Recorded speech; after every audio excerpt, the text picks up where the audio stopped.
दोस्तों, welcome to our YouTube channel. मैं अमन फिर से एक इम्पॉर्टेंट वीडियो लेकर आया हूँ। यह एमजे पेपर 2 पॉलिटिकल साइंस वाले स्टूडेंट के लिए हेल्पफुल होगा जो सेमेस्टर 2 में होंगे। आई होप यह क्लास आपको अच्छा लगेगा, क्योंकि आप इस क्लास को अच्छे से देखिए, आपको एक एक चीज़ समझ में आएगा। और इसमें जो आंसर डाला गया है वो न्यू अपडेटेड जितने भी चेंजेस होते हैं वो इसके साथ डाल दिए हैं, प्लस दृष्टि के नोट्स के साथ, ताकि आपको अच्छा मार्क्स मिल सके और आपको एक बार में याद हो जाए। इसलिए मैं इतना मेहनत करके आपके लिए वीडियो बनाया हूँ।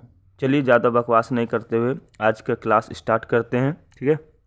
चलिए, आज का इम्पोर्टेंट क्वेश्चन है, अधिकार की परिभाषा दे एवं इसके विभिन्न सिद्धांतों तथा प्रकारों का वर्णन करें। आपको क्या करना है, इस तरह से आंसर आए, सबसे पहले परिचय लिखना है। देखिए किस तरह से लिखते हैं। देखिए, अधिकार का अर्थ किसी व्यक्ति को समाज या कानून द्वारा दी गई वह शक्ति है जिसके माध्यम से वह कुछ विशेष कार्य कर सकता है या किसी वस्तु को प्राप्त कर सकता है। मतलब अधिकार का मतलब क्या होता है कि यार कोई चीज़ पर जब अधिकार होता है तो वो उससे कुछ भी कर सकता है या उससे कुछ भी प्राप्त कर सकता है। वही चीज़ यहाँ पर भी कहा गया कि जब आपको अधिकार मिल गया है, शक्ति मिल गया है, तो आप उससे विशेष कार्य कर सकते हैं या किसी वस्तु को प्राप्त कर सकते हैं ना। अधिकार के व्यक्ति स्वतंत्र अस्तित्व, सामाजिक सुरक्षा और स्वाभाविक विकास के लिए आवश्यक होते हैं, ठीक है। अधिकार कानूनी, नैतिक या प्राकृतिक आधार पर हो सकते हैं। मतलब अधिकार जो है ना, कानून पे हो सकता है, नैतिक पे हो सकता है, प्राकृतिक पे हो सकता है, कुछ भी अधिकार हो सकता है। व्यक्ति अपना स्वतंत्र रहना चाहता है, कुछ भी अधिकार मतलब कहने का मतलब होता है व्यक्ति का कुछ भी, उसके पास शक्ति होना चाहिए कुछ भी करने का, ठीक है। तो उसी को अधिकार कहते हैं। ओके, समझ गए होंगे। अब देखिए इसमें कुछ कुछ परिभाषा दिए विद्वानों ने, उसको देख लेते हैं। पहला है सलमंड के अनुसार। सलमंड क्या बोलते हैं? अधिकार वह लाभ है जो किसी व्यक्ति को विधि द्वारा दिया जाता है। मतलब विधि, रूल। अब ना किसी को ज़्यादा अधिकार देना ना किसी को कम, ताकि सब स्टेबल हो सके, ये कहते हैं। दूसरा देखिए ऑस्टिन के अनुसार, ये क्या बोलते हैं कि अधिकार विधि द्वारा समर्पित वह दावेदारी है जिसका अनुपालन अन्य व्यक्तियों को करना होता है, सबको करना होता है ना, जैसे हम लोग करते हैं ना। फिर देखिए डॉक्टर राधा कृष्ण के अनुसार, अधिकार व्यक्ति के मूल अस्तित्व को अपरिहार्य अंग है ना, अपरिहार्य अंग है ना। अब यहाँ पर समझ सकते, जैसे देखिए हम लोग के संविधान में क्या अधिकार है? मौलिक अधिकार। तो मौलिक अधिकार कहने का मतलब क्या? स्वतंत्रता का अधिकार। मतलब हाँ, अधिकार उतना है, जी सकते हैं लेकिन लिमिटेड है। जैसे बोलने के अधिकार, बोल सकते हैं लेकिन लिमिटेड है। तो हर चीज़ का अधिकार है, कानूनी अधिकार, विधि अधिकार, संवैधानिक अधिकार, सब अधिकार हम लोग को भी दिया गया है। और इस क्वेश्चन में भी वही बात कर रहे हैं, लेकिन लिमिटेड है। हाँ, चलिए इतना तो समझ गए अधिकार का मतलब और राधा कृष्ण के परिभाषा तक। अब बात करते हैं अधिकार के सिद्धांत। देखिए, अधिकार को व्याख्या करने के लिए विभिन्न सिद्धांतों को प्रस्तुत किए जा गए हैं। पहला प्राकृतिक सिद्धांत। अब इसमें क्या होता है, इस सिद्धांत के अनुसार अधिकार व्यक्ति को जन्म से ही प्राप्त होता है। अब मान लो मैं अपना घर में जन्म लिया, तो जितने भी हमारे मम्मी पापा के धन दौलत है, उस पर अधिकार किसका होगा? मेरा। तो वो क्या हो जाएगा? प्राकृतिक अधिकार। ये अधिकार किसी भी राज्य या समाज द्वारा दिए गए नहीं होते, बल्कि व्यक्ति के स्वाभाविक जीवन का हिस्सा होता है। उदाहरण जीवन का अधिकार, स्वतंत्रता का अधिकार, ये भी हो सकता है। बात को केवल समझिए, ठीक है। समझ गए प्राकृतिक सिद्धांत। दूसरा देखिए सामाजिक सिद्धांत।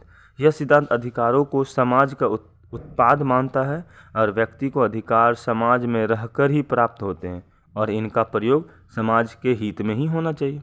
इसका प्रयोग किस में होना चाहिए? समाज के हित में ही होना चाहिए। समाज के बिना अधिकारों का कोई अस्तित्व नहीं होता है। आगे देखिए नेक्स्ट, विधि यानी कानून का सिद्धांत। इस सिद्धांत के अनुसार अधिकार केवल कानून द्वारा ही मान्यता प्राप्त होता है। किसके द्वारा? कानून द्वारा ही। राज्य कानून बनाकर अधिकारों की सुरक्षा करता है ना, जैसे वो संविधान।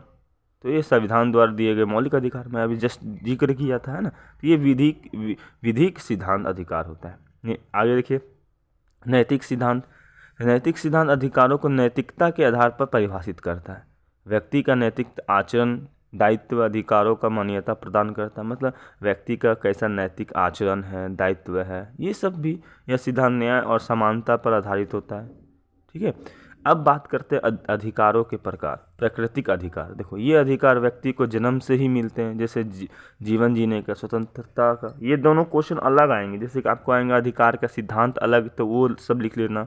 अधिकार के प्रकार जब आएंगे तो ये लिख देना। जन्म अधिकार सेम चीज़ होता है। कानून का अधिकार, ये अधिकार कानून के द्वारा मान्यता प्राप्त होते हैं, राज्य के द्वारा सुरक्षित किए जाते हैं। संपत्ति का अधिकार, संविदा का अधिकार।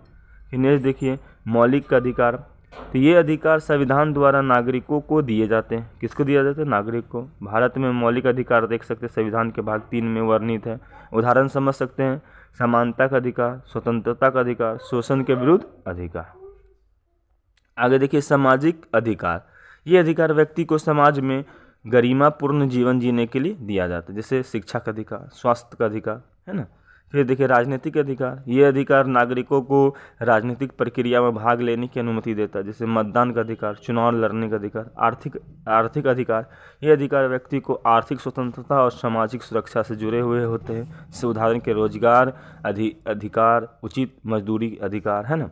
फिर नैतिक अधिकार देख सकते हैं, तो ये अधिकार नैतिकता और व्यक्ति के कर्तव्यों पर आधारित होता है, जैसे दूसरों का सम्मान का अधिकार। तुम सम्मान करोगे ही नहीं, सम्मान के अपेक्षा करोगे तो कैसे होगा, ठीक है। उस तरह निष्कर्ष में देख सकते हैं अधिकार व्यक्ति के जीवन का एक महत्वपूर्ण हिस्सा है और उनके बिना व्यक्ति का स्वतंत्र और गरिमान्य विकास संभव नहीं है। तो अधिकार कहने का मतलब क्या है, यहाँ पर 2 क्वेश्चन का मैं एक ही क्वेश्चन में डील किया हूँ भाई। अधिकार का सिद्धांत आएगा तो ऊपर वाला लिखना, अधिकार का प्रकार आएगा तो यहाँ से लिखना, लेकिन उसके बाद इंट्रोडक्शन जो था वो दोनों में सेम होगा यहाँ तक, ठीक है, राधा कृष्ण तक। तो चलिए आप लोग समझदार हैं, इतना आप कर सकते हैं, ठीक है। फिर मिलते हैं नेक्स्ट वीडियो में, तब तक के लिए बाय बाय, जय हिंद, जय भारत।